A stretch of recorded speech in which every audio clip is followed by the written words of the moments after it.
దేశంలో అత్యంత నిజాయితీ పరులైన లీడర్ల లిస్టులో పవన్ కళ్యాణ్ మొదటి స్థానం.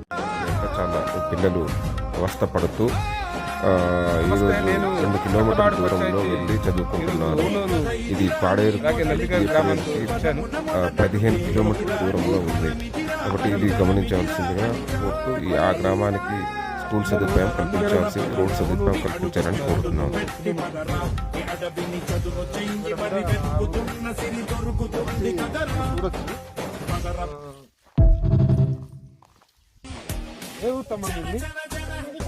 ఎందుకరా మీ పేరేంటి?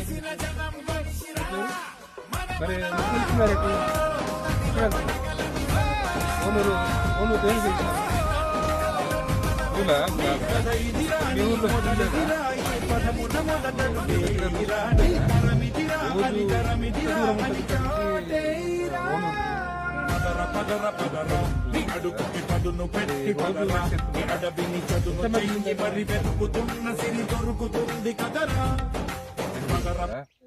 స్కూలు డ్రెస్ ఇవ్వలేదా మీకు? మాసిపోయిందా? సరే, ఎంతమంది అమ్మాయిలు కూడా వస్తున్నారా వెనకాల మీతో పాటు? మీ ఊర్లో స్కూల్ ఉంటే బాగుంటుంది కదా, రోజు నడవడం తగ్గుతుంది కదా.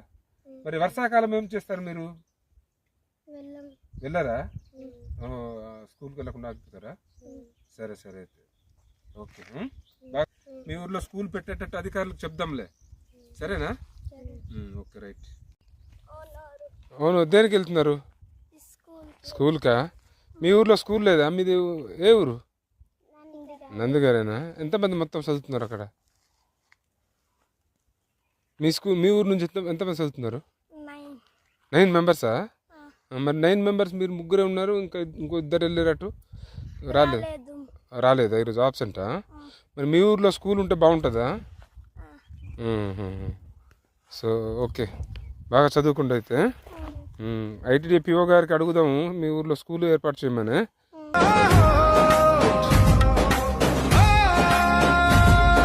ఈ గ్రామంలో రహదారి సౌకర్యం ఆటో మీద ప్రయాణం